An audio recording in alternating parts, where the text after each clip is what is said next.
तो अच्युतानंद ने इसके बारे में लिखे, आप लोग अच्छी तरह से समझ लीजिए। यानी 12 भगवान भारत में अपने आप को आत्मघोषित करेंगे, मैं कल्कि हूं, मैं भगवान हूं।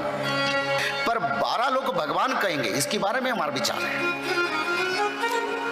उन भगवान से दूर रहना चाहिए। ना शास्त्रों में लिखा है, ना उनका पास ऐसे पवित्र तत्व कुछ है। तो मानव लोग ध्यान यानी ध्यान में बैठ के त्रिकाल संध्या करते हैं, कोई नहीं करेगा। अच्युतानंद ने पहले लिख दिया, तेजी में सभी लोग त्यज्या करेंगे, यानी धर्म और नहीं रहेगा धरती पर। तो इसलिए त्रिकाल संध्या को पालन करें। आप उन जैसी लोग जैसा ध्यान धारणा को मत तेजिए। तो 12 कल्कि आएंगे भारत में, पर उसमें हमको सोचना नहीं, क्योंकि अच्युतानंद ने फिर बताए हैं, एक एक लोग अपने आप को भगवान बताएंगे, किंतु जगत करता जने। बोले प्रभु तो एक है, ये कहां से आ गए? इससे समय अभी चल रहा है। इस समय पर थोड़ा सचेतन होके भगवान की शरण में रहो। विवेक को पूछो, सच में क्या है तुम्हारा अंतरात्मा, जो बोले वही करो, हमको नहीं बोलना। तो भगवान के अवतार के बारे में ही लिखा है। मानव लोग में मति भ्रम होगा। माछ मछली मदिरा मांस खा के मनुष्य लोग असुर जैसा हो जाएंगे। कामना वासना में मानव लोग डूबते रहेंगे। उसी समय कलियुग का अंत हो जाएगा। भक्त लोग भगवान की शरण में आने के लिए त्रिकाल संध्या को अनुसरण करेंगे। भक्त लोग त्रिकाल संध्या करते करते भगवान की चरण में शरण में रहेंगे। उसी समय प्रकृति पंचभुज का बड़ा आपद आएगा। मानव लोगों को कोई सुरक्षा देने वाला नहीं रहेगा। जो त्रिकाल संध्या करते हैं वही लोग बचेंगे, वही लोग सत्ययुग के मानव बनेंगे। बोलो प्रेम से अंधे कुमार हरि हरि। जो लोग उससे दूर रहेंगे उस संसार से दूर हो जाएंगे। अच्युतानंद ने उड़िया में उसका रचना किए हैं। धरती से 3 भाग लोग, मानो 100 लोग हैं, उसमें 75 लोग का नाश होगा, यानी मृत्यु होगा। 25% लोग रहेंगे, उसका विचार होगा अंत में, और उसमें अवशेषंश यानी करीब 12-13% लोग धरती पर रहेंगे। दूसरे लोग अपना कर्म के हिसाब से जाएंगे। तो इसीलिए आप लोग समय को समझ के कार्य करें, क्योंकि आप हमारे हाथ में समय नहीं है। धर्म प्रचार हो रहा है। 12 अच्युत यानी 12 भगवान भारत में अपने आप को आत्मघोषित करेंगे, मैं कल्कि हूं, मैं भगवान हूं। तो उपाधि यानी उनका टाइटल के साथ परमंश कई बड़े बड़े परंपरा जोड़ देंगे। मेरा नाम काशीनाथ मिश्र है, मैं ब्राह्मण हूँ, और ब्राह्मण पंडित कार्य करता है तो कथा करता है तो पंडित कहा जाता है, इसलिए मेरा नाम पंडित काशीनाथ मिश्र। कोई स्वामी फामी नहीं लगाया हमने। कोई वकील के पास जाके मैंने नोटरी डिक्लेरेशन देके नाम चेंज नहीं किया, सीधा बात।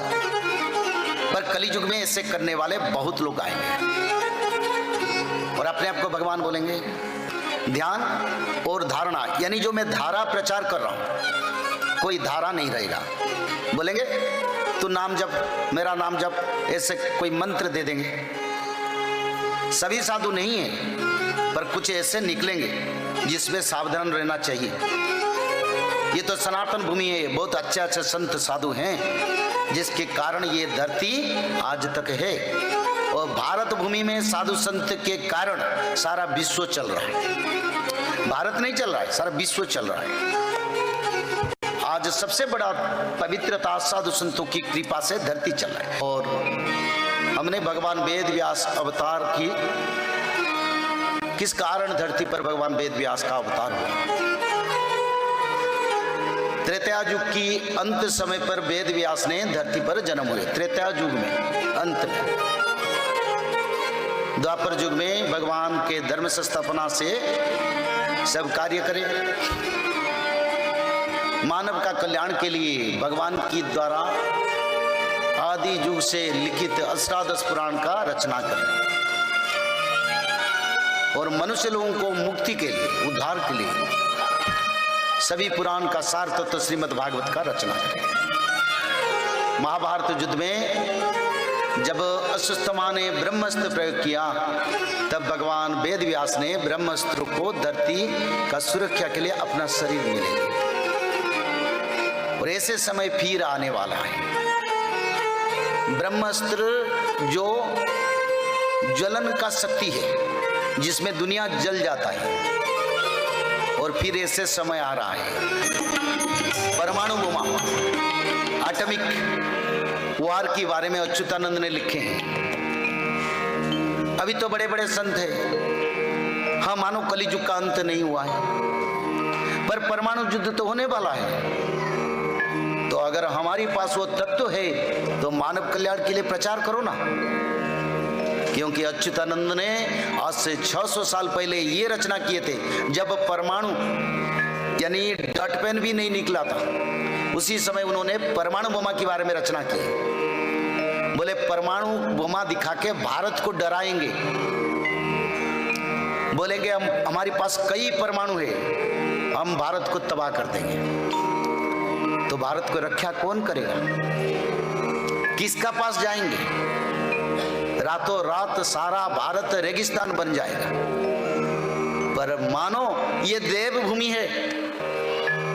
भगवान यहीं पर मत्स्य, कच्छप, बराह, नृसिंह, वामन, परशुराम, राम, बुद्ध, कल्कि सब अवतार हुए हैं। और भगवान जानते हैं इस धरती को कैसे सुरक्षा किया जाएगा। तो ये भविष्य पुराण में रचना है।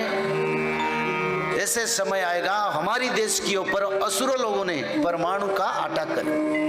जय श्री माधव। जल प्रलय, महामारी और भूकंप, अग्नि प्रलय, वर्ल्ड वार 3 और महाविनाश, ये तो एक दिन होना ही है। लेकिन इस सब से आप बच कैसे सकते हैं? सबसे पहले नॉनवेज खाना छोड़ दीजिए, अंडा भी नहीं खाना है, और किसी भी तरह का नशा मत करिए, और गलत काम मत कीजिए, और सत्य, प्रेम, दया, क्षमा और शांति का आचरण कीजिए। और 3 चीज कीजिए। उसमें से सबसे पहला है त्रिकाल संध्या यानी त्रिसंध्या। उसको दिन में 3 बार करते हैं। जैसे सुबह में करते हैं ब्रह्म मुहूर्त में, सुबह 4 बजे से लेकर के 6 बजे के बीच में आप कभी भी कर सकते हैं। लेकिन आपको समय नहीं मिला तो समय आप आगे पीछे कर सकते हैं, आधा घंटा 1 घंटा पीछे कर सकते हैं। दोपहर में 11:30 बजे से लेकर के दिन का 1 बजे तक कर सकते हैं। उसके बीच में शाम को 5 बजे से लेकर के 6:30 बजे तक कर सकते हैं। दिन भर में 1 बार नहा के त्रिकाल संध्या जरूर करें। बाकी समय आप हाथ पैर मुंह धोकर भी कर सकते हैं, और 3 बार आप श्री गंगे बोल करके स्टार्ट कर सकते हैं। जो दूसरा उपाय है वो है श्रीमद् भागवत महापुराण पठन। दिन में 1 अध्याय जरूर पढ़ें। दिन भर में 1 अध्याय जरूर पढ़ें। वो भी ना हो सके तो 1 पन्ना तो जरूर पढ़ें। अगर उतना भी समय नहीं है तो 1 श्लोक जरूर पढ़ें। तीसरा उपाय माधव नाम का जप करें, निरंतर करें। कोई भी काम करते हुए करें, हमेशा माधव नाम का जप करें। त्रिसंध्या का पीडीएफ, श्रीमद् भागवत महापुराण का पीडीएफ और भविष्य मल्लिका का फ्री ई बुक भविष्य मल्लिका पुराण, ये सब आपको डिस्क्रिप्शन बॉक्स में मिल जाएगा। भविष्य मल्लिका के बारे में अधिक जानकारी के लिए आप भविष्य मल्लिका के वेबसाइट पर संपर्क कर सकते हैं bhavishyamalika.com। और अधिक जानकारी के लिए भी कल्कि अवतार ऑफिशियल चैनल को देख सकते हैं, जहाँ पर मल्लिका के बारे में खुलकर बातें रखी गई है, जहाँ पर आप लगभग 1000 जितना वीडियो आपको देखने को मिल जाएगा। और भी आपको अधिक जानकारी जानना है त्रिसंध्या के बारे में और कोई आपको सवाल है तो नीचे दिए गए नंबरों पर आप संपर्क कर सकते हैं।